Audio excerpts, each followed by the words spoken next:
Hi everybody, my name is Dana Nahai. I'm a registered dietitian nutritionist. I've been in practice for almost 20 years, and I started this web series as a way to answer questions queried from the internet about how to eat. So one of the questions I got a few weeks ago is a common one that I frequently get from real life patients and clients, which is, how do I stop eating at night?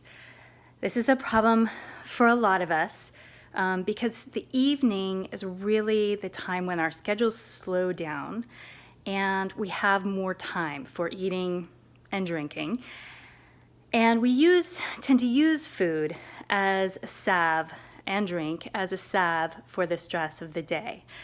So how do you avoid doing this? Because this is definitely one way to fast track weight gain and disruptions to your sleep.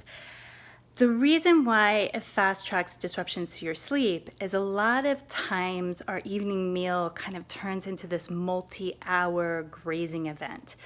And we're not grazing on apples and carrot sticks. We're grabbing for convenience foods that are highly concentrated in simple carbohydrates. So those fiberless flours, sugars, maybe alcohol, that stimulate the production of cortisol in our bodies at precisely the time of day when the patterns of your circadian rhythm are slowing down and your body is wanting to decrease cortisol production in order to promote better rest. Okay, so don't forget, cortisol is that fight or flight hormone, and it's very stimulating to the body, okay, and inflammatory as well. We can get into that another time.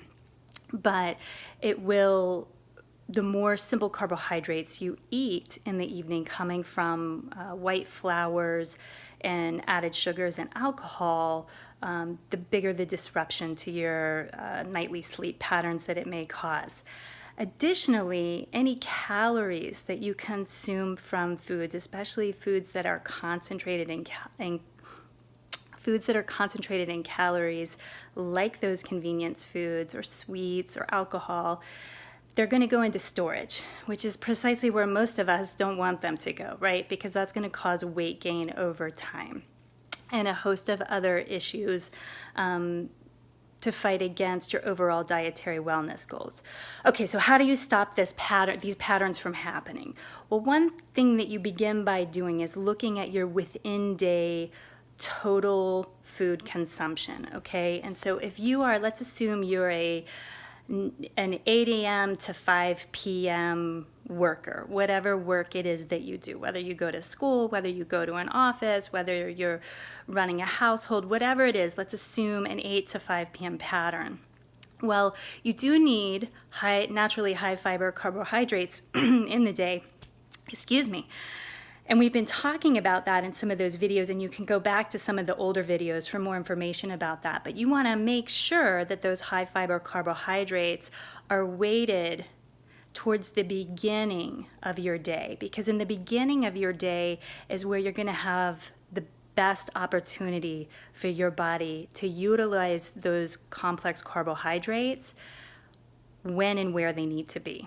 Okay, so you'd want to be stacking the concentration of the carbohydrates that you're eating towards the beginning of your day when your brain and your muscles and your body needs it versus the latter point of the day. So by about 3, 4, 5 p.m., you want to be slowing down on your carbohydrate intake.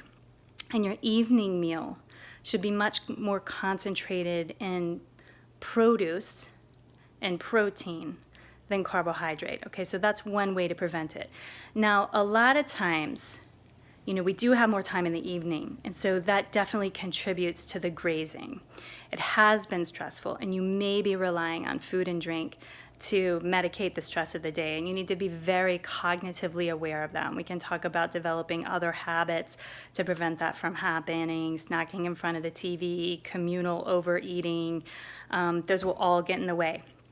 But if you set yourself up during the day and you've had nutritionally dense meals, evenly spaced throughout the course of the day, starting from within an hour of rising in the morning, you're going to be much less likely to overeat at night because your body will be more satisfied. So a lot of times, in addition to it just being habit and having the time for it, we overeat in the evenings because we've not had enough during the day.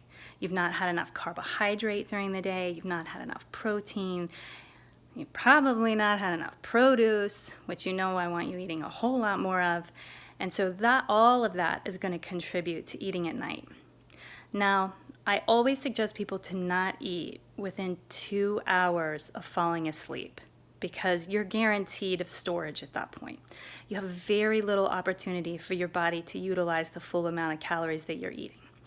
If you need to go back and have a snack, or if something sweet is a part of your repertoire, you can titrate down your sweet tooth by introducing some naturally sweetened dried fruit because it's concentrated in sugars, but there's a lot of fiber in there to help it slow down. So you get that taste of sweet on your tongue without getting that incredible bump in your blood sugar that you're going to eat from a straight up cookie brownie bowl of ice cream.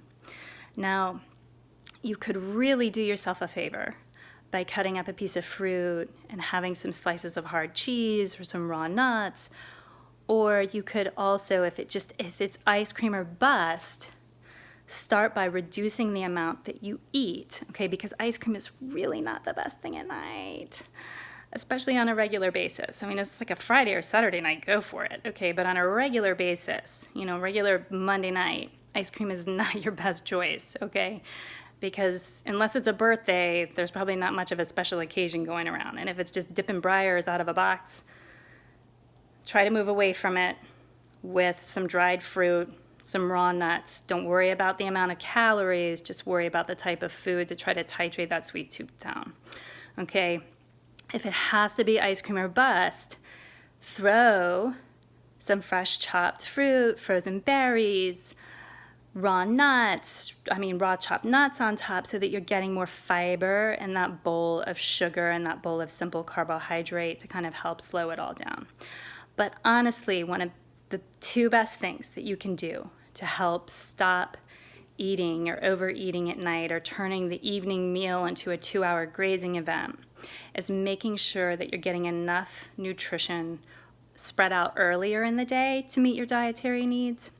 And then just being cognitively aware of your habits of grazing.